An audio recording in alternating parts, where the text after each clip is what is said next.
여러분 안녕하십니까. 경제현장오늘 고광철입니다. 오늘의 주요 뉴스 전해드리겠습니다. 주 52시간 적용 예외를 담은 반도체 특별법이 일단 무산됐습니다. 국회 산업자원위원회 소위는 어제 반도체 특별법 제정안을 논의했는데 여야 의견 차이로 통과시키지 못했습니다. 이에 따라 반도체법은 20일 예정인 국정협의체 논의로 넘어갔습니다. 한화 에어로스페이스 등 국내 7개 주요 방산기업의 수주 잔액이 100조 원을 돌파했습니다. 작년 말 수주 잔액을 기업별로 보면 한화 에어로스페이스가 32조 4천억 원, 한국항공우주산업 카이가 24조 7천억 원, LIG 넥스원이 20조 1천억 원 등인데요. 우크라이나 전쟁 등 여파로 각국이 방위비 증액에 나서면서 K방산을 찾는 수요는 더 늘어날 전망입니다. 중국의 AI 모델 딥시크가 사용자 정보를 틱톡 모의사인 바이트댄스에 넘긴 사실을 개인정보보호위원회가 확인했습니다. 딥시크 앱을 내려받은 한국 이용자는 1월 말 기준으로 121만 명에 달했는데요. 딥시크가 바이트댄스의 어떤 정보를 얼마나 많이, 왜 넘겼는지는 확인되지 않았습니다. 네, 작년에 월급쟁이들이 낸 근로소득세가 사상 처음으로 60조 원을 넘어서서 기업들이 낸 법인세에 육박했습니다. 명목임금이 오르면서 월급쟁이 세금은 꾸준히 늘어나는데 기업 실적 부진으로 법인세 세수는 2년 연속 급감했기 때문인데요. 이러다가 근소세가 법인세를 추월하는 것은 아닌지, 다시 불붙은 상속세 인하 논란의 쟁점은 무엇인지 이어지는 집중진단에서 자세히 살펴보겠습니다. 경제현장 오늘은 SBS BG앱과 유튜브에서도 실시간 시청 가능합니다. SBS BG앱을 다운받아 시청하면 더 많은 정보와 뉴스를 볼 수 있습니다.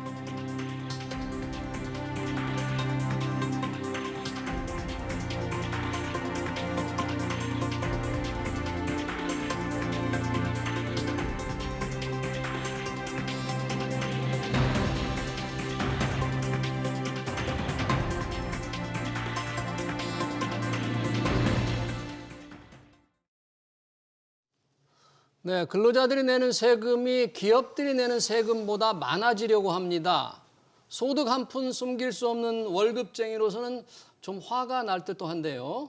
법인세에 훨씬 못 미쳐던 근로소득세가 어쩌다 이렇게 늘었는지, 월급쟁이들이 이 정도 세 부담을 계속 견뎌야 할지 전문가들과 토론해 보겠습니다. 오문성 한양여대 세무회계학과 교수 박경훈 합동법률사무소 경현 변호사 나오셨습니다. 어서 오세요. 네, 반갑습니다.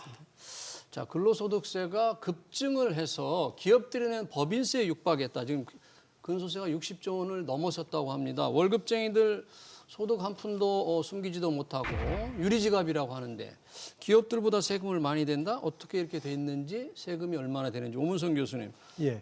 월급쟁이들 왜 이렇게 세금이 지금 늘어난 거예요? 얼마나 늘었어요, 그런데? 예, 근로소득세가 한 61조 정도 되는데요. 네. 실제로 이제 근로소득세가 급증했다는 표현보다는 네. 법인세가 급감했다는 표현이 더 맞는 것 같습니다. 법인세가 너무 많이 줄었다. 법인세가 너무 많이 줄어드니까 이제 근로소득세에 대한 비중이 급증한 것처럼 보여버리는데요. 예. 좀 뭐 지금 말씀드린 것처럼 61조, 62조 네. 법인세가 조금 크더라고요. 네. 그리고 이제 항상 보면은 우리가 이제 세수 구조를 보게 되면 이 소득세, 법인세, 부가가치세 네. 이 세 개가 항상 이 소득세가 제일 크긴 커요. 근데 3대 요번에 세목이네요. 그렇죠. 소득세, 법인세, 부가가치세인데 부가세. 그 중에서 항상 비중이 제일 큰 게 소득세인데 어. 요번에는 놀란 게 왜 놀랐냐면 소득세 중에 한 분야인 근로소득세가 지금 법인세랑 맞먹으려고 했기 때문에 그래서 이제 지금 놀란 거고요. 예. 실제로는 소득세는 항상 컸었어요. 소득세는. 근데 예. 지금 소득세 한 분야인 뭐 소득세는 근로소득세, 근로소득세 있고. 종합소득세 중에서도 그 안에 있는 근로소득세가 예. 현재 거의 61조 정도 되니까 예. 법인세가 급감을 하니까 이제 거의 키가 이제 비슷해진 거죠. 예. 그리고 이제 어찌 보면 그 부가가치세하고 이제 법인세는 왔다 갔다 합니다. 네. 매년 이제 어느 게 더 크기도 하고 작기도 하고 막 이러는데 요번에 하여튼 놀란 거는 근로소득세가 이제 거의 법인세랑 거의 키가 비슷하다는 거고 이게 또 기분이 나쁜 것은 유리지갑이라고 하는 우리 근로소득자들이 네. 야 법인세 줄은 건 줄은 거지만 네. 야 우리가 이렇게 많은 걸 부담해도 되는가 그러니까. 하는 생각이 드니까 네. 별로 이제 유쾌하지 않은 거죠. 세금도 많이 내고 물가도 오르고 실질소도 계속 줄어드는데 기업보다 세금을 더 많이 낼 수도 있겠다 이러다가는 변호사님 이러다가 이제 근로소득세가 법인세보다도 높아질 것 같아요. 더 늘어나지 않겠어요? 올해 정도 되면 예. 혹시 뒤집어지지 않을까 싶기도 일단 해요. 뭐 임광영 의원이 조사한 자료에서 나온 건데요. 예. 지금 근로소득세하고 법인세가 그 내국세 비중에서 차지하는 비율이 0.5% 차이로 0.5%. 거의 근로소득세가 법인세 육박하는 예. 그런 세수를 이제 기록을 한 것이고요. 예. 그런데 비상계엄 사태 이후에 아무래도 지금 탄핵 정국이다 보니까 경기 전망이 아무래도 좋지는 않습니다. 경기 상황이 예, 안 좋다. 그리고 근로소득세는 계속 늘어나고 있고 예. 왜냐하면 뭐 임금이 증가가 되고 또 최저임금은 자동적으로 매년 오르게 돼 있잖아요. 임금이 계속 오른다. 그렇죠. 어. 예, 그래서 당분간은 그런 현상이 계속된다면 예. 아마 올해는 근로소득세 세수 비율이 법인세를 초과할 가능성도 있어 보입니다. 네, 그러네요. 네. 자, 근로소득세 임금이 계속 오르고 임금을 받는 근로자도 조금 더 늘어나는데 기업들은 실적이 안 좋았다. 결국 그게 가장 큰 이유인 거예요. 이번에 지금 법인세를 육박할 만큼 넘어설 만큼 근로소득세가 늘어난 이유가 근로소득세 이렇게 늘어난 것보다는 아까 말씀드렸지만 이 근로소득세는 근로소득에 대해서 가세하는 거기 때문에 예. 이 사람의 임금이라고 하는 것들은 하방 경직적이거든요. 네. 한 번 올리면 떨어지지 않잖아요. 예. 그래서 계속 이렇게 올라옵니다. 음. 그래서 우리의 명목 소득이 이제 증가되기 때문에 근로소득세는 계속 증가되어 오죠. 그런데 이제 법인세 같은 경우는 경기에 따라 왔다 갔다 하니까 예. 이것이 이제 지금 작을 때는 확 떨어지는데 요번에 상장회사의 어떤 그 법인세 기준이 되는 영업이익 예. 이제 기준이 이제 좀 조정은 되지만 예. 44% 감소됐다고 그러거든요. 영업이익이 작 예, 그렇다면은 2024년에 예, 굉장히 이제 법인 소득이 줄어들었다는 얘기니까 요게 이제 우리가 그 법인세가 확 줄어들고 네. 근로소득세는 이제 늘어난 계속 것처럼 늘어나고. 보이는 네. 뭐 이런 상황이 되는 거죠. 예. 법인 소득세가 이제 줄다 보니까 근로소득세가 더 대폭 늘었다기보다는 이제 이유가 접근해진 이유가 그런데 근로소득세가 지금 60조 원을 넘어선 거 보면 근로소득세를 근로자라고 해서 다 세금을 내는 건 아니잖아요. 그러니까 내는 사람들이 좀 많진 않죠. 우리나라 근로소득세는 어느 정도나 하면 될까요? 근로자들 중에서? 급여 소득자라고 하면 예. 대부분 다 근로소득세를 내야 되는 것이고요. 예. 뭐 일부 특수고용 형태 노동자라든지 이런 분들을 빼고는 우리 주위에 직장을 다니는 거의 대부분이 근로소득세를 납부를 하고 있습니다. 물론 이제 자기 소득에 따라서 예. 이제 과표 구간에 따라서 이제 어느 정도 세율을 적용받느냐는 변론으로 하고요. 네.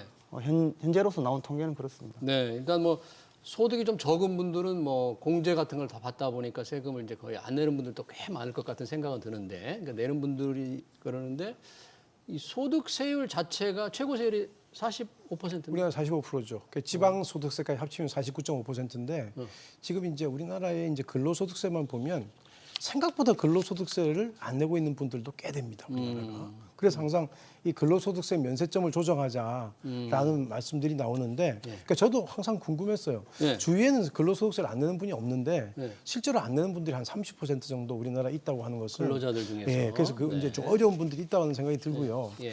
그래서 하여튼 이 근로소득세라고 하는 게 정말 이 근로소득이라고 하는 굉장히 어떤 신성한 그죠? 돈을 벌어들이더라도 예. 이 근로소득이 가장 신성한 소득이라고 이제 말할 만큼 예. 사람들이 여기서 많이 이제 뜯어가면 굉장히 그 불행하게 생각하고 예. 먼저 착취당한다는 생각을 하니까요. 그럼요. 예, 이 근로소득세에 대한 어찌 보면 나름대로의 그런 부분에 대한 조정은 이루어져야 되는데 네. 예, 그런 게 좀 필요합니다. 예, 그 부분 과연 이제 조정 가능성, 근로소득세 부담이 계속 늘어나면서 전체 세수에서 차지하는 비중이 올라가니까 근로자들만 이게 불만이 끊임없이 오르지 않을까 하는 그런 예, 이제 생각도 드는데요. 예. 법인세율 세수가 줄어든 게 이제 경기 부진으로 기업 실적이 안 좋아서이기도 하지만 일각에서는 윤석열 정부 들어서 법인세율을 낮췄기 때문에 세수가 줄었다 이렇게 주장하는 분도 있는데 혹시 그 부분에 대해서 변호사님은 어떻게 생각하세요? 법인세라는 게 어쨌든 기업의 실적에 연동이 되는 부분이다 보니까 매년 금액이 뭐 등락하는 것은 어쩔 수 없는 것입니다. 그런데 예. 아까 교수님께서도 얘기하셨지만 근로소득세는 최근 10년간 거의 2배 가까이 올랐거든요, 총액이. 예. 그런데 법인세는 그에 미치지 못합니다. 절대적인 총액 자체가. 예. 그리고 윤석열 정부에서 이걸 24%로 물론 그건 국회에서 법인세법을 통과시켜서 이루어진 거지만 어쨌든 그냥 간단한 산수로 보더라도 25%가 24%로 줄어들었기 때문에 그만큼은 감소를 했다는 거죠. 그래서 100% 어떤 기업의 실적 부진 때문에 법인 세수가 그렇게 감소했다라고 보기에는 좀 어려운 측면이 없지 않아 있습니다. 네, 이제 이 법인세가 지금 조금 부진한 이유에 대해서 정치권에서도 상당히 공방이 좀 있는 것 같아요. 그게 뭐냐? 기업도 실적이 안 좋은 건 알겠는데 윤석열 정부가 그렇지 않아도 세율을 낮추다 보니까 세금 깎아주니까 세금이 줄었지 않았느냐 이렇게 이제 주장을 그래서 하는 이제 측면도 있다. 우리 이제 맞습니다. 변호사님 우리가 이제 주장을 하시는데. 법인세 세율과 이제 소득세 세율은 좀 성격이 다르다고 봐야 되고요. 이 법인세는 기본적으로 우리가 이제 경제학에서 재정학 쪽에서 보는 어떤 입장은 법인세는 정말은 이제 다른 세수가 충분하다면 가장 먼저 없애줘야 되는 그러니까 인이피션시를 창출하는 그런 세목으로 보고 있거든요. 그래서 전 세계적으로 법인세율을 계속적으로 낮춰온 추세를 보여준 것도 예. 그런데 기인하고요. 정말은 지금 현재 법인세율을 우리나라 OECD 국가 중에 이제 G7이나 이런 데랑 비교해 보면 우리가 한 중간 정도 되고요. 우리가 네. 근데 정말은 우리하고 비슷한 상황에 있는 싱가포르나 대만 쪽을 보게 되면 우리보다 한참 낮아요. 아 거기는 그래서 법인세율이 낮다. 그래서 보통 보면은 이제 우리가 뭐 독일이나 영국이나 뭐 이런 데랑 비교하지 말고 우리는 싱가포르나 대만이나 뭐 이런 데랑 비교해야 된다는 말을 예. 학자들 간에는 더 많이 하고 있고요. 예. 그리고 또 하나는 법인세율을 낮춰주게 되면은 실제로는 이 법인세율을 낮춰줌으로써 기업에 대한 경쟁력을 강화시키고 이 부분 때문에 실제로는 세수가 증가된다는 그런 어떤 논리도 있고요. 아, 세율을 낮춰주면 오히려 뭐 투자도 좀 세수가 늘어나고 증가될 수 있다는 그런 논리가 그런 있는데 논리도 있다. 정말은 단기적으로는 그게 이제 세수를 낮추면 줄어들 게 뻔하고 그다음에 또 지금 경기가 또 안 좋으니까 더더욱이 그게 이제 어찌 보면 시너지가 이제 나는 거예요. 마이너스 시너지가 나는 건데 예. 그래서 일반적인 어떤 경제학자들, 재정학자들의 어떤 생각은 법인세율은 낮춘다고 해서 반드시 세수가 줄어들지는 않는다라는 생각을 가지고 있습니다. 아. 그게 이제 우리가 레퍼 곡선이라고 하는 교수님도 그렇게 생각하세요? 저도요. 저는 뭐 세율 당연히 낮춰도 세수가 줄어들지 않는다. 예, 그래서 지금 현재는 요즘에 좀 너무 세계적인 경제가 안 좋으니 경기가 조금 법인세를 낮추던 그 어떤 트렌드가 조금은 좀 주춤하는 건 있어요. 예. 근데 조금 상황이 좋아지면 또 내려갈 겁니다. 계속적으로. 계속적으로. 인하 경쟁들이 더 강화될 건데요. 예. 요즘은 조금 주춤하긴 합니다. 법인세율 인하 그러네요. 경쟁이. 네네. 뭐 대표적으로 트럼프 대통령이 일기 때 법인세율을 미국에 아니, 트럼프는 뭐 아주 뭐 굉장히 법인세를 많이 낮춰온 거죠. 이번에 또 낮추겠다고. 예, 자기가 일기 때 21%까지 낮췄고 이번에 또 15%까지 낮춘다고 낮추겠다고 그러는데 지금 그러는 거죠? 이 15%는 어찌 보면 우리가 그 OECD에서 말하는 그 우리가 그 글로벌 미니멈 텍스 레이트가 15%거든요. 예. 우리가 뱁스에서 말하는. 그래서 그러한 것들을 그 트럼프 같은 경우도 미국 같은 경우는 지금 현재 법인세를 계속 낮추려고 하는 분위기죠. 자, 지금 근로소득세가 이제 많이 늘어나니까 근로자들 상당히 지금 부담이다. 법인세는 좀 줄어드는데 왜 우리만 많이 세금을 내느냐 이렇게 불만을 가지신 분들이 있는데 자, 지금 상황에서 그러면 근로자들의 세금 부담을 완화하는 조치가 조금 필요하다고 혹시 보십니까? 만약에 필요하다고 생각하신다면 어떻게 하면 근로자들 세금 부담을 좀 낮출 수 있을까요? 말씀하신 대로 근로소득세라는 것은 이제 원천징수 형태로 납부가 되기 때문에 일단 유리지갑이라고 하잖아요, 이른바. 네.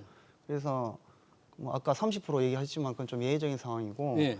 어쨌든 투명하게 납세를 할 수밖에 없는 그런 상황이기 때문에 법인세 세수가 줄어드는 상황에서는 세금을 납부하는 근로자 입장에서는 왜 우리만 가지고 돈을 가져가느냐 이런 네. 조세 저항이 생길 수밖에 없죠. 거기다가 예. 뭐 세금은 아닙니다만은 국민연금이나 건강보험료를 같이 원천징수를 하지 않습니까? 그런 부분도 고려를 해야 되고요. 그래서 좀 부담을 줄여줘야 될 그런 필요가 있다고 생각하고요. 예, 부담을 이 줄여줘야 근로소득세 된다. 그 과세 표준 구간이라고 있습니다. 이게 그 공제액을 다 빼고 남은 과세 표준을 가지고 이제 그 과표 구간에 따라서 네. 이제 세율을 달리 적용하는 건데 네. 이를테면 이제 세율이 24%에서 35%로 급증하는 구간이 있습니다. 그게 과세 표준 이제 8,800만 원 초과하는 구간이거든요. 아. 이제 그 구간을 좀 조정을 하는 방식으로 예. 물론 뭐 이 정도면은 뭐 소득이 아주 적은 분들은 아닙니다만 어느 정도 서민이나 중산층 정도로 볼 수 있는 그런 분들에 해당이 되는 것이거든요. 이걸 조정을 해준다든지 아니면 뭐 OECD 그 회원국의 절반 이상이 이제 물가 연동제라고 해서 예. 물가가 계속 오르게 되면 이 임금이 올라도 네. 사실은 실질적인 소득은 줄어드는 이제 그런 그렇죠. 효과가 발생되잖아요. 네, 그래서 네. 세금을 좀 그에 맞게 여러 가지 항목을 조정해주는 아. 이제 그런 여러 가지 대안들을 좀 검토를 해볼 수가 있고요. 그리고 예. 마지막으로 우리가 연말정산을 하다 보면 네. 이제 그 소득 공제할 때 뭐 공제가 되는 범위가 있고 그다음에 뭐 항목도 있잖아요. 별도로 그렇죠. 되는 게 있고 안 되는 게 있고. 근데 이제 급여 소득자 입장에서는 내가 예를 들어서 술을 좋아해서 네. 카드로 한 달에 월급을 반 이상을 술을 먹는 사람이 있다고 뭐 극단적인 예지만 예, 예. 그렇다고 지금 이분은 근로소득세도 카드가 100% 공제가 안 되기 때문에 근로소득세도 내고 아, 그리고 간접세로도 주류세도 내야 되는 예. 그건 약간 이중의 부담을 진다라는 그런 억울한 마음이 들 수가 있거든요. 네, 그래서 수를 줄여야 소득공제 되겠습니다만.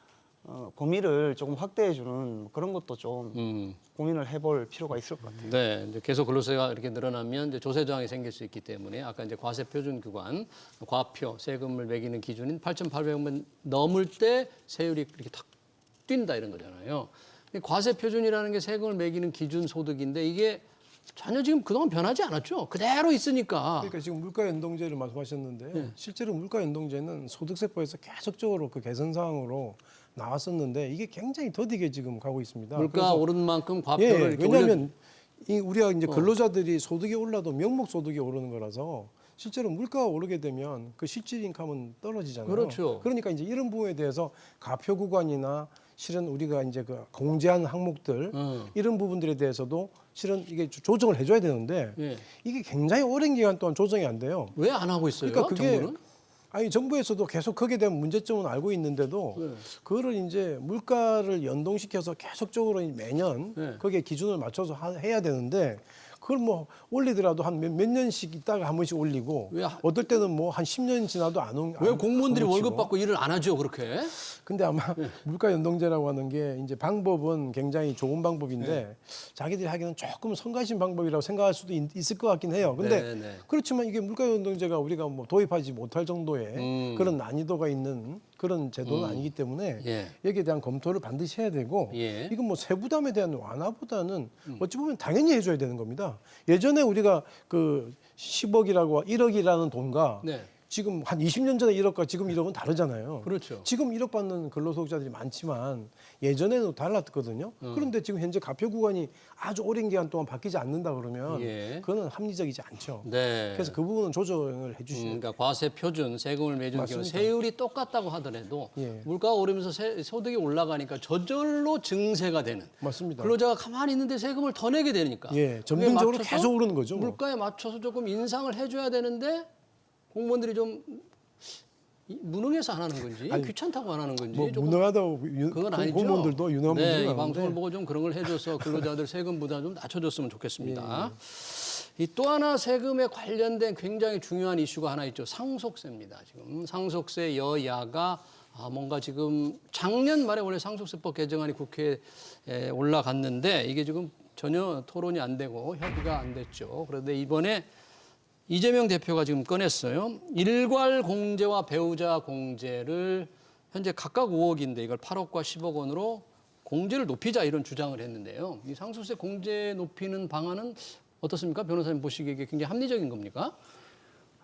최근에 그 부동산 가격, 특히 아파트 가격이 급등을 해가지고 뭐 서울의 아파트 가격 한 채 평균이 15억이다 뭐 이런 기사도 제가 보고 했습니다만은 그렇다 보니까 이 상속세 공제액에 대해서 정해진 게 아마 90년대 후반으로 알고 있어서 지금 20년 넘게 한 25년간 바뀌지를 않는 기준이에요. 예. 그러다 보니까 이 지금 현재 부동산이 급등한 현실을 반영하지 못하고 있다. 그래서 이를테면 서울에 집 한 채 가지고 있는 서민이 상속세를 많이 내야 되는 그런 불합리한 결과가 발생이 되고 있기 때문에 예. 그 부분을 좀 조정해주자.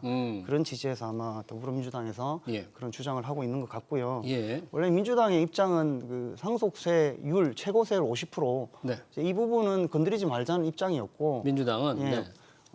이제 국민의힘은 옛날부터 요거를 조금 조정을 해줘야 된다는 그런 입장이었는데 말씀드린 대로 지금 부동산 상황 때문에 더불어민주당에서도 상속세 자체를 그냥 완전히 건드리지 않고 그대로 놔두기는 힘들겠다라는 생각을 한 것 같고요. 예.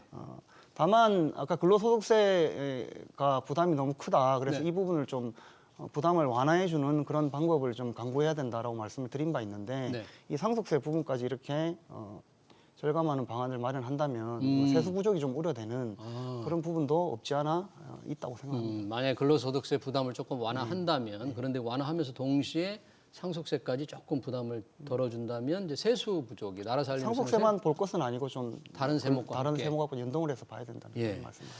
그러네요. 지금 변호사님께 잠깐 언급을 해주셨는데 지금 민주당에서 공제안으로 이렇게 올리는 방안인데 원래 정부 생각은 상속세 최고 세율이 지금 50%인데 이거를 40%로 낮추고 대주주 할증과세라는 게 20%가 최대주주 할증과세. 최대주주. 예. 그렇게 되니까 이제 그걸 좀 없애자 이런 주장을 했는데 민주당은 공제 한도를 좀 올리는 것은 한번 검토를 해보겠는데 이 최고세율 인하에 대해서는 부자 감세다 이렇게 지금 주장을 하면서 반대한다는 입장이거든요. 예. 근데 국민의힘과 정부는 이걸 조금 추진했으면 하는데 이 부분 상속세 최고세율 인하와 최대주주 할증과세 20% 폐지에 대해서는 어떻게 보십니까, 오문선 교수님? 저는 이제 상속세 최고세율을 인하해야 되는 문제는 정말은 아주 급한 문제다.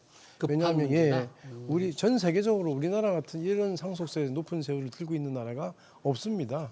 그래서 이게 지금 뭐 제가 계속 말씀드리지만 그 우리나라보다 명목적으로 보면 일본이 우리보다 조금 5% 높은데 일본은 최고세율이 55%인데 우리는 50%에다 최대주주 할증과세까지 하면 60%가 되거든요. 그래서 그거를 보게 되면 이제 우리나라가 최고세율이 돼버리는 거예요. 최대주주 20% 할증하는 나라가 또 있어요? 최대주주 할증하는 데가 우리처럼 일률적으로 가세하는 데는 없고요. 저 미국 같은 경우는 케이스 바이 케이스로 해서 최대주주에 대한 경영권 프리미엄에 대해서 우리가 이제 측정을 해서 하는 데가 있는데 어쨌거나 우리나라는 일률적으로 20%를 다 가세해버리거든요. 최대주주인 경우에. 그럼 60%가 되는데 너무 무겁고요. 실제로. 너무 무겁다. 그리고 또 하나는 기본적으로 이 상속세라고 하는 것은 돌아가실 때 내는 세금인데 그 전에 살아생전에 다 세금을 냈던 것에 우리가 그 다시 그 자산을 구성한 건데요. 네. 이 부분 때문에 실은 이게 지금 굉장히 건드리기 힘들었던 것을 작년에 우리 정부가 네. 작년 말에 손을 댔던 거예요. 손을 대려고 했던 거죠. 되려고 했던 거죠. 네. 됐는데 이제 그 부결돼서 안 됐고 그리고 또 하나는 우리가 이제 30억 기준으로 돼 있는데 저는 그때도 말씀드렸어요. 한 100억 정도를 올려야 된다. 최고세율 구간을. 네. 네. 왜냐하면 이 30억이라고 하는 것은 강남에 정말은 아파트를 비교하면 예전에 뭐 한 2, 3억 하던 아파트들이 현재 지금 뭐 거의 20억 하는 정도 수준까지 올라왔거든요. 예. 그렇다면 그게 거의 10배씩 올랐는데 그렇다면 현재 지금 최고 세율을 적용받는 구간은 30억을 그대로 고수한다고 하는 것은 잘못되어 있고요. 지금 민주당에서 현재 8억과 10억 원으로 올리자고 하는 것은 공제한도. 공제한도 예. 올리자는 얘기는 요거 두 개 더 하면 18억이거든요. 18억. 18억인데 그냥 그 강남에 있는 뭐 큰 아파트는 아니라도 네. 어느 정도의 뭐 중간 아파트 정도면 이제 돌아가셔도 집을 안 팔고 살 수 있는 정도다 이렇게 이제 생각을 하는 것 같아요. 예. 그런데 이제 정말은 이렇게 소극적으로 하는 것보다는 조금 더 여기에 대해서 근본적인 문제를 해결해줘야 된다. 상속세 문제는. 그래서 우리나라의 세율이 제일 높은 거에 대해서는 지금까지 여러 번 그게 이제 언급이 되고 학자들 간에도 고치자고 하는데도 불구하고 여기서는 전혀 소홀 안 되고 있는 거죠. 근데 그 이렇게 상속세율이 지금 높다고 하는데 저 변호사님께 한번 여쭤보고 싶은데 이거를 민주당이 이제 상속세 최고세율을 낮추자는 거에 대해서 그런데 부자 감세다 초부자들만 봐주는 게 아니냐 이렇게 주장하는데 그 부분에 그 주장에 대해서는 혹시 어떻게 평가를 하세요? 현재 기준에 따르면은 그러니까 그 상속 재산 가액 즉 이제 공제받는 걸 제외하고 예. 예를 들어서 뭐 배우자가 있는 경우에는 10억까지 최소 10억이 공제가 되거든요. 현재 예, 기준에서도. 예. 그리고 네. 뭐 배우자가 없는 경우에도 자녀만 있어도 뭐 최소 5억이 공제되고 이제 그걸 빼고 나머지 상속 자산이 30억을 넘는 경우에 최고세율 50%가 네. 적용이 되는 것입니다. 뭐 부자의 기준이 뭐 어느 정도인지는 보는 시각에 따라 다를 수는 있겠으나 상당히 큰 금액인 것은 틀림이 없죠. 30억 정도면. 예, 그래서 요것을 40% 낮추면은 고액 자산가나 이런 분들이 혜택을 받는 것은 뭐 자명한 사실인 것 같고요. 예. 그리고 2023년 기준으로 상속 재산 상위 1%, 그러니까 상속 재산 돌아가신 분들 중에 1% 재산을 많이 가진 분들이 상속세 90%를 냈어요. 이분들이. 네, 1%가 이분들이 낸 건 아니고 이제 그 상속인들이 냈겠죠. 그래서 이분들이 실제로 평균 실효세율은 14%에 불과합니다. 공제 제도가 여러 가지가 많기 때문에 뭐 이거 빼고 저거 빼고 하면 사실은 50%를 다 내는 건 아니라는 거죠. 예. 그래서 그 부분을 좀 고려를 해야 될 것 같고요. 네.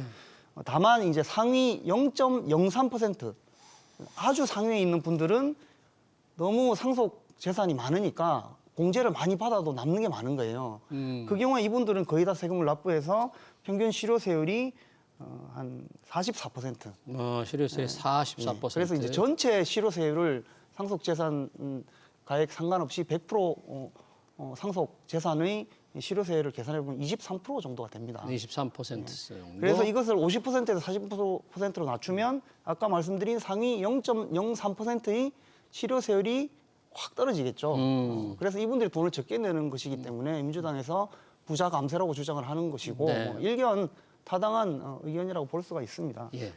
실은 제가 네, 말씀하시죠. 부연 설명드리면 예. 우리나라의 어떤 상속세 논의라고 하는 것은 기존에 있는 상속세 틀 안에서 계속 이제 우리가 뭐 세율을 낮추느냐, 최대주주 할증과세를 폐지하냐 이제 그런 논의인데 실제 우리보다 굉장히 그 앞서 있는 선진국이라고 하는 나라들은 예. 대부분이 자본이득세라는 구조를 가지고 와 있습니다. CGT라고 해서. 자본이득세. 그건 어떻게 물리는 세금이에요? 자본이득세 같은 경우는 우리나라의 상속세 같은 경우는 돌아가시는 비상속인이 남긴 재산 그거를 시가로 평가해서 이렇게 하지만 거기서는 그러한 자산들이 실은 팔려가지고 시장에서 정말로 객관적 가격으로 처분될 때 그때 가세하겠다는 거거든요. 예. 근데 이러한 어떤 제도가 뭐 몇 개 작은 나라들이 하는 게 아니라 예. 실제로 우리가 잘 알고 있는 캐나다나 뭐 호주나 스웨덴이나 이런 나라들이 이런 걸 도입해가지고 상당히 좋은 효과를 얻고 있고요. 네. 정말은 굉장히 그 내용의 구체적 내용은 제가 시간이 없어서 네. 소개를 못 드리겠는데 굉장히 합리적 제도입니다. 그러면 지금 할증과세, 최대주 할증과세까지 하면 기업을 이렇게 상속하는데 굉장히 버겁다. 그러니까 네. 자본이득세로 바꾸는 게 기업을 계속 유지하는데 네, 그래서 필요하다 그런 주장이신가요? 이게 지금 이제 보통 논의를 하다 보면 이게 상속세 같은 경우는 개인에 대해서만 자꾸 이제 논의를 하게 되거든요. 네, 그렇죠. 근데 개인이 아니라 법인 같은 경우 영향을 크게 미친다는 거예요. 왜냐하면 상속인이 가지고 있는 재산 중에 정말은 굉장히 부자들은 대부분이 경영권과 관련된 지분 자산을 들고 있거든요. 근데 이 부분에 대해서 자기들은 그 기업을 경영하기 위해서 들고 있는 지분인데 그걸 일반적인 다른 어떤 개인들이 그냥 개인적으로 받는 상속재산하고 똑같은 식으로 취급을 하려고 하니까 예. 그러다 보니까 이제 그걸 좀 완화하기 위해서 가업상속공제라는 게 생겼고 하지만 그 부분은 굉장히 어찌 보면 미흡해요. 예. 정말은 기업을 승계하는 입장에서는. 그래서 저는 항상 상속세라고 하는 것은 개인적인 세목이긴 하지만 이거는 법인하고도 관련돼 있는 예. 개인적인 세목 같은 경우에 소득세는 공정성이라고 하는 게 중요하지만 법인세 같은 경우는 효율성이 중요하거든요. 예. 근데 이 상속세 같은 경우 이 두 가지를 다 같이 추구하고 있는 세목이기 때문에 조금 달리 봐줘야 된다라는 생각을 하고 있습니다. 네, 그러네요. 주식 지분으로 기업을 상속하는 경우도 이 상속세가 똑같이 적용이 되기 때문에 그 부분은 일반 개인이 받은 재산을 넘겨받은 상속 재산과 좀 달리 다른 관점에서 기업의 어떤 지속 경영 관점에서 좀 관점을 바꿔서 좀 생각해 달라는 그런 주문을 마셨네요. 상속세 방식에서 또 하나 논의되는 게 상속세 부과하는 방식이더라고요. 받은 세금, 받은 재산에 대해서 세금을 매겨서 나누느냐, 아니면 상속을 다 나눠 가지고 실제 세금을 내게 하느냐. 우리나라는 지금 첫 번째 방식이잖아요. 유산세, 유산취득세인데 어떻게 이게 실제 효과가 달라지나요? 이렇게 바꾸면? 유산취득세로 바꾸면 아무래도 그 상속 재산을 그 상속인별 지분별로 나눠서 자기가 받은 금액을 가지고 자기가 내야 될 상속세를 계산을 하기 때문에 아무래도 뭐 n분의 1로 쪼개게 되지 않습니까? 재산이 그래서 쪼개지니까. 상속세가 상당히 줄어들겠죠. 네. 이제 근데 현행 유산세 방식은 상속 재산 총액을 가지고 네. 그걸로 가지고 일단 상속세를 계산한 다음에 그 나머지 상속인들이 그 상속 세율을 적용받아서 자기 상속 지분에 대한 상속세를 납부하는 방식이기 때문에 네. 세수가 많이 줄어드는 것이고요. 사실은 이것은 상속세의 어떤 근간을 바꾸는 뭐 그런 성격을 가지고 있기 때문에 예. 그렇죠. 조금 신중하게 접근을 해야 되고요. 어. 이 상속세율이나 아니면 아까 공제를 어떻게 해줄 것이냐 이런 부분을 먼저 논의를 해야 될 것이고 그리고 아까 이게 또 뭐 기업 승계와 관련해서도 네. 문제가 되는데 예. 이게 이제 우리나라 그 가업 상속 공제 제도라고 해서 그 자산 5천억 미만의 중소기업, 그러니까 자산 5천억 미만이면 우리나라 기업의 99.9%에 해당하는 네. 그러니까 거의 다죠. 일부 대기업 빼고는. 그래서 일정한 요건을 갖추면은 상당한 금액을 공제를 해주는 그런 제도가 있습니다. 네. 그 요건이 좀 까다로워서 이것을 혜택을 많이 보지 못하지만 그 요건 자체는 가압을 상속하려면 이런 요건을 갖춰야 된다는 당연한 요건을 이렇게 규정을 해놓은 것이거든요. 예. 그것을 이용을 하면 될 것 같고요. 그리고 우리나라 기업이 이제 경영권 문제 때문에 상당히 뭐 몇 년 전에도 이재용 회장 상속세 때문에 문제가 됐지만 그때 네. 약 12조 원이라고 했습니다. 예. 천문학적인 액수를 어떻게 내냐. 그래서 삼성이 뭐 문제가 생기는 거 아니냐 이렇게 했는데 이것도 사실은 뭐 신용대출하고 그러니까 몇 조 원에 달하는 돈 신용대출을 받았다는 것도 뭐 서민들 입장에서 의아하겠지만 그것하고 이제 계열사의 배당 수익 가지고 이제 거의 상속세를 납부했다고 하고 이제 영부 연납 제도라고 해서 이제 5년에 걸쳐서 납부하는 것을 했다고 하는데 뭐 지금 예. 다 납부가 되는지 모르겠습니다만 그런 방식으로 해서 이것을 다 해결할 수가 있습니다. 그리고 우리나라의 특이한 OECD 선진국들 사례하고 좀 비교하기 곤란한 게 우리나라는 특이하게도 재벌 구조, 즉 경영권을 이세에게 세습해주는 예. 지금 그런 구조가 고착화 돼 있기 때문에 이런 부분에 있어서 비난이 거센 것이죠. 네, 알겠습니다. 우리 오무성 교수님 할 얘기가 좀 있을 것 같습니다만 시간 관계상 여기서 좀 토론을 답변하겠습니다. 마쳐야 될 것 같네요. 상속세율과 함께 근로소득세가 법인세에 육박해서 곧 넘어설지 모른다는 문제까지 토론을 마치도록 하겠습니다. 지금까지 오문성 한양여대 세무회계학과 교수 박경훈 합동법률사무소 경현 변호사였습니다. 고맙습니다. 고맙습니다.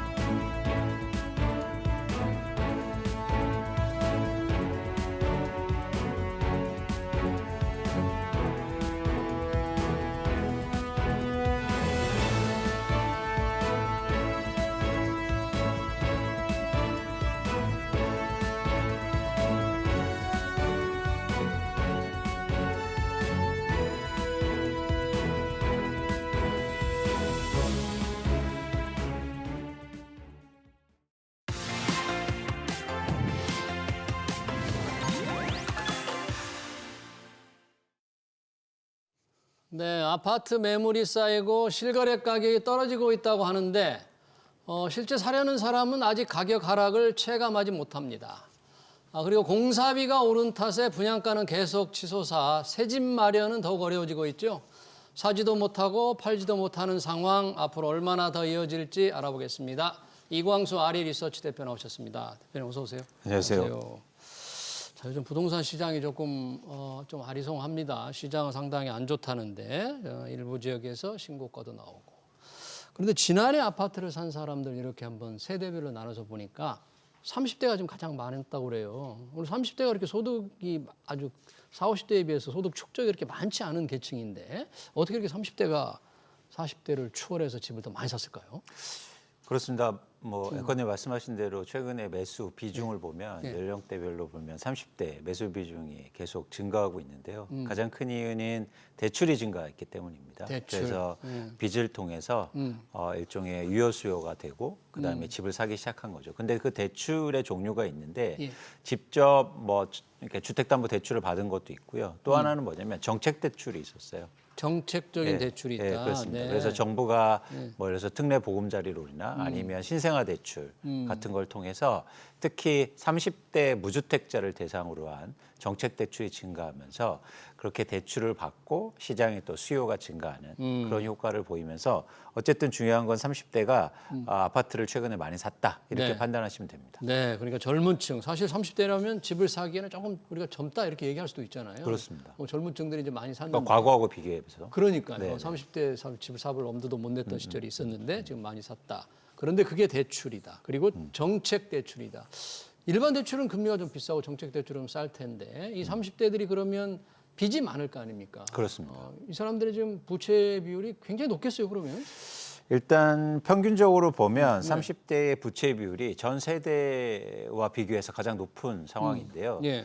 일단 자산 대비해서 부동산 자산 대비해서 49%가 대출로 이루어졌습니다. 절반 가까이. 반면에 40대는 32%고요. 예. 60대는 12%입니다. 그러니까 사실은 격차가 굉장히 크게 나타나는 그러네요. 거고요. 또 하나 이제 보셔야 될 게 뭐냐면 네. 부동산을 보유하고 있는 사람만 따로 고려하면 예. 예를 들어서 아까는 평균을 말씀드린 거고 네. 부동산을 보유한 30대의 부채 비율을 고려하면 100%가 넘어가고 있어요. 100% 넘어간다는 그렇습니다. 건 어떻게 이렇게 소득 부채가? 그러니까 뭐냐면 지금 아파트의 대부분이 예. 빚으로 이루어졌다는 거죠. 아, 예, 그러니까 굉장히 심각한 상황이라고 판단할 수도 있는 겁니다. 그러네요. 예. 그럼 100%가 넘는 빚을 견딜 수 있을까요? 그 사람들이? 그러니까 예를 들어서 두 가지 경우에는 못 버티는 거죠. 네. 집값이 하락하거나 아니면 이제 이자를 못 내는 경우가 있을 때 이제 네. 못 버티고 예를 들면 경매가 증가한다든지 뭐 이런 현상들이 나타날 수 있습니다. 네. 지금 전반적으로 이제 견디느냐 못 견디느냐는 이자 부담과 본인이 돈을 이제 소득이 어느 정도 갖춰지느냐인데 이자 부담만 본다면 뭐 한국은행 금리를 좀 낮춘다고는 하는데 실질적으로 이렇게 돈을 빌린 사람들 주담대로 돈을 빌린 사람들의 이자 부담까지 좀 낮아지고 있는 거예요, 실제로? 가상금리가 최근에 다시 뭐 상승한 상황이어서 예. 뭐 이렇게 체감적으로 이자 비용이 크게 하락하지 못하고 있고 네. 또 하나 뭐냐면 미국의 기준금리를 내리지 못하고 있는 상황이니까 속도 있게 예. 그러다 보니까 한국의 기준금리에 대한 인하에 대한 기대감도 사실 적어지고 있습니다. 네. 그러면 그렇게 빚이 100%가 넘는 실제 집을 가지고 있는 사람들의 부채 비율이 이렇게 높다면 그리고 이자가 그렇게 빨리 낮아지지 않는다면 견디지 못하고 조금 경매라고 그럽니까? 매물로 나오는 게 꽤 많을 것 같은데요. 연끌했던 분들. 그렇습니다. 이미 경매가 증가하고 있고요. 예. 2024년도에 전국의 아파트 경매가 3,500건 정도 돼서 예. 2020년 이후로 최대치를 기록했습니다. 그래서 아파트 경매가 증가하는 추세는 맞고요. 예. 이런 상황들이 가속화될 가능성도 있다는 거죠. 더 늘어날 수 있다는 거죠. 그렇습니다. 견디다가 지금은 견디지 못하는 분들이 조금 내놓고는 있지만 그렇습니다. 그런 분들이 더 많아질 수 있다는 거죠. 근데 기본적으로 아파트를 대부분 부채를 일으켜서 사지 않습니까? 예. 그런데 집값이 하락하거나 이자를 몇 달 못 낸다고 그래서 그게 경매로 가진 못해요. 그리고 사실은 일종의 내가 이제 아파트를 보유하고 있으면 끝까지 버티거든요. 그렇죠. 그런데 이렇게 경매까지 증가한다는 거 굉장히 심각한 상황이라고 볼 수 있습니다. 못 버티다가. 못 버텨 견디다 끝까지 견디다 가진 방법으로 인해서 이제 맞습니다. 변통을 하는데 못 견디는 분들이 네. 나온다 이거죠. 네. 그런 분들이 이제 늘어나는 것은 그렇죠. 상당히 위험 신호라고 할 수 있겠네요. 우리 경제 상황에서도. 그렇습니다. 근데 또 하나 이제 더 심각한 상황은 뭐냐면 표면적으로 이제 경매 증가하는 것도 의미가 있지만 내수 소비가 줄고 있어요. 내수 소비가 빚 이 이유 갚느라고. 때문에. 예. 그러니까 30대가 기본적으로 소비 성향이 가장 높은 그런 계층이거든요. 근데 대부분 이자 비용으로 가계 소득이 나가다 보니까 소비가 감소하고 그게 또 한국 경제의 침체를 일으키는 또 하나의 또 큰 원인이 되고 있습니다. 그러죠. 호주머니 사정이 뭐 지금 이자 내느라고 뭐 물건을 살 여유가 없는 거잖아요. 그렇죠. 젊은 친구들이. 맞습니다. 은행 이렇게 기업에서도 월급 받은들 얼마 저축도 할 수 없고 소비도 할 수 없고 그렇죠. 그게 또 한국 경제를 더 어렵게 만드는 네. 상황. 그러니까 연끌의 어떤 뭐 경제에 미치는 충격이랄까 부메랑이랄까 이런 것들이 우리 경제까지 좀 더 어렵게 만든다 그런 얘기네요. 근데 이런 어려움이 서서히 나타난다는 거죠. 지금 이 보면 표면적으로 나타나고 있다. 그렇죠. 이게 이제 점점 더 깊어지고 영향이 커지면 부동산 시장뿐만 아니라 경제에도 악영향을 미칠 수 있다는 겁니다. 그래서 가계부채가 예. 이제 오늘 발표에도 오늘 발표에 따르면 예. 가계대출이 1,927조 원 1927조. 오르면서 사실 또 역대 최고치를 달성하고 있는데요. 그렇군요. 대부분이 사실은 이 주택담보대출입니다. 그래서 이 가계부채를 관리하는 건 굉장히 중요한 의미를 갖고 있거든요. 그런데 최근 2, 3년간 특히 30대를 중심으로 해서 가계부채 관리가 잘 안 됐다. 그런 측면에서 좀 경제 전반의 영향이 부작용이 좀 커질 가능성도 있어 보입니다. 가계부채를 이제 관리하는 게 중요한데 아까 정책 대출을 늘렸다는 것은 조금 싼 이자지만 대출을 조금 이렇게 부추긴 면도 좀 정보가 있는 거잖아요. 그렇습니다. 그러니까 우리가 무주택자나 30대의 청년층이나 신혼부부한테 그러니까 무주택자들이 비중이 높지 않습니까? 그들한테 내 집 마련하는 좋은 방법 중에 그러니까 두 가지가 있겠죠. 하나는 뭐냐면 대출해 줄게 집을 사세요. 빚내서. 또 하나는 집값을 안정시켜 줄게 집을 사세요. 그런데 전자 방법을 썼다는 겁니다. 우리가. 예, 네. 그러다 보니까 집값은 오르고 예. 대출은 증가했다는 거죠. 상대적으로 집값을 안정시키고 예를 들어서 하락시켜서 무주택자들이 집을 사게 했으면 이런 현상들이 없었거든요. 네. 그러니까 우리가 좀 더 근원적인 고민을 좀 해봐야 된다. 과연 무주택자한테 더 좋은 시장 환경이 대출을 해줄게 집 사자라는 게 아니라 부동산 시장을 상대적으로 안정시켜서 예. 급하게 집을 안 사도 되고 그리고 또 내 사정에 맞게 대출을 일으켜서 집을 살 수 있는 구조를 만드는 게 중요하다는 거죠. 네. 그 참 지금 말씀은 그게 바람직하긴 한데요. 네. 빚내서 집 사라는 것보다 정부가 그렇게 나서는 것보다 시장을 안정시켜서 집을 살 수 있는 환경을 만들어준다는 게 그게 참 안 되니까 결과적으로 집을 사지 못하는 젊은 층들의 어떤 갈증을 달래고 그 욕망을 충족시키기 위해서 이제 빌려주는 거 아니겠어요? 그렇습니다. 근데 앵커님 말씀하신 게 중요한데 그럼 차라리 집값 못 잡을 테니까 나한테 대출이라도 해줘. 이런 거거든요. 네. 그러니까 그게 답은 아니고 방법이 잘못됐기 때문에 방법에 대한 고민이 필요한 거지. 네. 집값 올려서 지금이라도 집 사게 대출이라도 많이 해줘. 거기에 응답하는 건 사실 좋지 않은 방법이었다라는 판단입니다. 그러네요. 예. 자, 이 가계부채 관리 계속 늘어나고 그런 분들 시장이 안 좋아지면서 견디지 못해서 이제 매물이 더 나올 수도 있는 상황, 우리 경제까지 큰 부담을 줄 거다 그런 말씀해 주셨네요. 최근 상황을 보면 그동안에 이 가계부채 관리한다고 나름 뭐 대출 규제한다고 조금 정부가 나섰잖아요. 은행에다도 직접 압박도 하고 그 영향이 부동산 시장을 조금 억누르는, 그래서 부동산을 침체 쪽으로 가게 만들고 있는데 그래도 서울은 아직도 상승 거래가 평균적으로 나타나고 있어요. 조금 시장을 판단하기가 조금 혼선이 있는데 지금 전체적으로 어떻게 봐야 됩니까? 일단 저희가 원인 파악을 좀 제대로 해볼 필요가 있는데요. 예. 앵커님 말씀하신 것처럼 최근에 대출이 감소하면서 거래량도 줄고 있고 네. 가격 상승폭이 둔화되고 있는 모습입니다. 근데 중요한 조건이 있어요. 예. 뭐냐면 가계 대출이 줄어서 된 게 아니에요.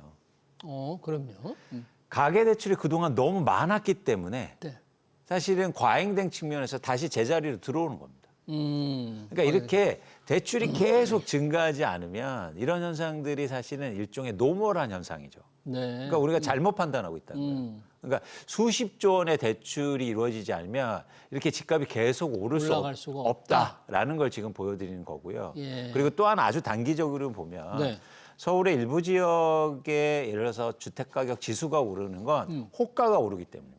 호가가. 예. 그러니까 거래가 되는 게 아니에요. 예. 그래서 이 부분에 대해서 좀 선별해서 보실 필요가 있다는 게 저희 판단입니다. 네, 실제 거래 가격이 평균적으로 오르는 건 아니고 그렇죠. 호가만 오르가는 그런 상황이다. 그러니까 한두 채가 신고가가 됐다고 해서 시장의 전체 가격이 오르다고 판단할 수 없다는 거죠. 네. 대부분은 호가가 오르는 거다. 예. 얼마 전에 서울시에서 그 토지거래 허가구역 일부 지역 해제를 했잖아요. 해제 전부터 이제 그 지역들 장삼 대청이라고 해서 그런 쪽에 좀 들썩인다고 했는데 그 영향이 지금도 좀 나타나고 있나요? 그렇습니다. 그 호가를 상승시키는 또 하나 원인 중에 뭐냐면 말씀하신 것처럼 토지거래 허가 제도가 폐지되면서 네. 그러다 보니까 집을 갖고 있는 사람들이 아파트를 갖고 있는 사람들이 집값 오르겠네. 그러면서 일단 호가를 올리고 있는 거죠. 호가를 올린다. 그런 현상들이 지금 나타나고 있다. 그것도 이제는 토지거래 허가 제도를 지역을 해제하면서 나타난 또 하나 현상이다라고 보고 있고 네. 이제 중요한 건 그렇습니다. 이런 호가 올린 상태에서 과연 이게 거래가 될까가 사실은 앞으로의 집값을 전망하는데 되게 중요한 기준이 되겠죠. 이런 토호제의 영향이 조금 일시적으로 좀 끝날 것으로 보십니까? 아니면 좀 시장을 조금 더 부추기는, 올리는 지속적인 힘으로 될까요? 그러니까 중요한 건 뭐냐면 이 가격에 누군가 사준가가 중요해요. 그렇죠. 사면? 호가는 그렇죠. 올렸는데 그러니까 누군가 사준다면 집값이 이제 진짜 오르기 시작하겠죠. 근데 저는 그럴 가능성이 되게 낮다. 그럴 가능성이 낮다. 왜 네. 그렇게 낮다고 보시는 거예요? 그러니까 뭐냐면 지금 시장에 이 가격을 감당해낼 수 있는 수요가 많지 않고요. 수요가. 네, 또 하나 뭐냐면 지금 이렇게 호가가 오르는데요. 매물이 전반적으로 증가하고 있어요. 매물은 늘고 있다. 그렇습니다. 그게 중요합니다. 그러니까 뭐냐면 호가를 올리면서 집을 거두어들여야 되거든요. 예. 안 팔아. 오를 것 같으니까. 예. 근데 집을 갖고 있는 사람들이 호가는 올리면서도 집을 내놔요. 내놓는다. 이건 뭐냐면 공급이 증가한다는 얘기고 네. 그럼 수요가 감소한 상황에서 공급이 증가하면 이렇게 호가가 기반으로 된 가격 상승 현상은 단기에 그칠 가능성이 큽니다. 그러네요. 근데 매물이 늘고 있다는 점. 네. 그러면 시장의 어떤 가격이 수요가 따라오지 못하면 결국은 가격은 떨어질 수밖에 없는. 또 중요합니다. 그러니까 수요가 집값이 오를 것 같으면 집을 갖고 있는 사람들이 매물을 걷어들이면서 호가를 올리겠죠. 네. 이런 현상들이 지금 일어나고 있지 않다는 거예요. 내놓으면서 호가를 올리는. 그러네요. 네. 자, 이 서울 부동산 시장 잠깐 봤고요. 지금 지방은 상당히 좀 심각합니다. 지금 지방 미분양도 뭐 굉장히 급증을 하고 있고 준공업 미분양도 많고 그래서 정부가 무슨 건설 경기 보강 대책을 강구한다 이런 보도가 많이 나오고 있어요. 과연 어떤 계획이 발표될지는 좀 모르겠습니다만 아무래도 미분양 아파트 무슨 해소 대책일 것도 같은데 지금 미분양 해소를 위한 정부의 어떤 대책이 조금 필요한 시점인가요? 일단 미분양 아파트로만 보면 절대 규모가 많지는 않습니다. 절대 규모가? 네, 예. 전국적으로 미분양 아파트가 7만 호 정도 되고요. 예. 지방에만 하면 5만 호 정도 되거든요. 네. 물론 중공업 미분양이 조금씩 증가하고 있어서 부담이긴 하지만 절대 규모가 그렇게 큰 상황은 아니다. 비견하게 저희가 비교해 볼 측면은 뭐냐면 예. 2010 2010년부터 2012년도에 예. 우리나라 미분양 아파트가 급증한 경험이 있는데요. 예. 그때는 거의 16만 5천 가구 이상이었어요. 아, 미분양이 그러니까 16만 가구. 그거보다는 절대 규모가 많지는 않죠. 그러네요. 근데 더 그때하고 비교해서 조금 더 큰 문제인 건 뭐냐면 네. 부동산 PF예요. 부동산 PF하고 PF 문제 심각하다고 그러죠. 그러니까 네. 미분양 아파트가 심각한 게 아니라 부동산 PF가 더 심각한 겁니다. 그런데 이건 좀 더 지금 뭐 미분양 아파트가 많으면 예를 들어서 대출을 풀어줘서라든지 세제 혜택을 줘서 해소하는 방향이 맞을 수는 있지만 예. 부동산 PF, 즉 사업이 시작도 안 한 프로젝트의 문제를 해결하기 위해서는 이런 방법으로는 문제 해결이 안 될 거예요. 아, 그래요? 그러니까 좀 더 근원적인 해결 방법이 필요한 거죠. 그럼 정부가 지금 생각하는 것도 이 부동산 PF 문제를 어떻게 해결할까 하는 쪽으로 조금 모아지고 있나요?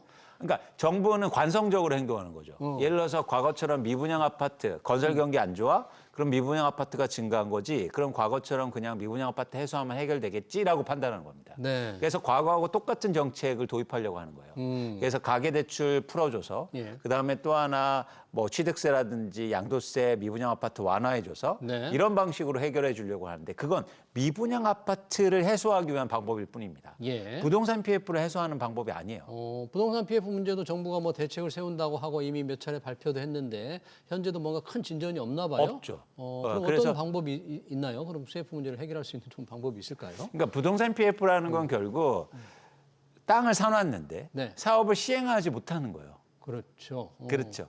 그러면 이 땅을 어떻게 활용할 건가가 사실은 그런 대책들이 이루어져야 됩니다. 예. 그런데 예를 들어서 뭐 DSR을 규제를 지방을 완화해줘서 해소한다. 그러니까 개인이 대출 받아서 땅을 삽니까? 그건 아니죠. 그러니까 좀 더 다른 차원의 접근 방식이 필요하다는 거예요. 네, 과연 정부가 어떤 생각을 하고 있는지. 지금 DSR 규제 말씀을 하셔서 총부채 원리금 상환 비율 규제, 이게 대출 규제 중에 상당히 강력한 건데 이걸 조금 정치권에서 말씀하신 대로 미분양 문제 해소를 위해서 한시적으로 완화해달라 그런 요구를 하고 있는데 정부도 조금 주춤거리는 것 같아요. 이런 요구에 대해서 이거 조금 완화한다고 해결이 잘 안 된다 그렇게 보는 건가요, 정부는?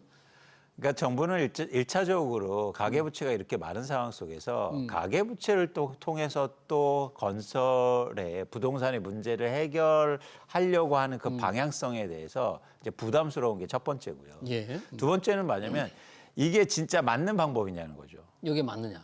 예. 이렇게 하면 미분양이 해소 되겠느냐? 그죠. 뿐만 아니라 부동산 PF 근본적으로 해결이 되겠느냐. 되겠느냐? 그래서 좀 조심스럽게 접근할 필요가 있다고 생각합니다. DSR 규제 완화에 대해서는 이 대표님은 좀 큰 효과가 없다. 수요를 늘리는 지방 아파트 매수 수요를 늘리는 효과가 없다. 이렇게 혹시 좀 보시는 겁니까? 그렇죠. 그러니까 지방 아파트가 미분양 난 원인이 사고 싶은데 대출을 안 해줘서 못 산 게 아니지 않습니까? 경기라든가 경기 안 좋고. 아니면 네. 사실은 분양가가 상대적으로 높았다든가. 비싸다든가 뭐 이런 문제들, 경기의 문제 이런 것들이 중첩돼 있기 때문에 단순하게 과거처럼 가계대출을 풀어서 문제 해결은 안 될 거다라고 전 보고 있고 예. 그러니까 이 정책은요 새로운 문제가 생겼을 때는 과거에 없던 정책이 나와야죠. 그런 지금 방안이 없는 거예요. 예, 그러네요. 정부는 뭔가 이제 건설 경기 보강 대책을 강구한다고 하니까 한 내용을 좀 보고 나중에 또 한번 다시 그 평가를 알겠습니다. 좀 해보겠습니다. 최근 부동산 시장 동향 얘기 잘 들었습니다. 지금까지 이광수 아래 리서치 대표였습니다. 대표님 고맙습니다. 맞습니다. 네.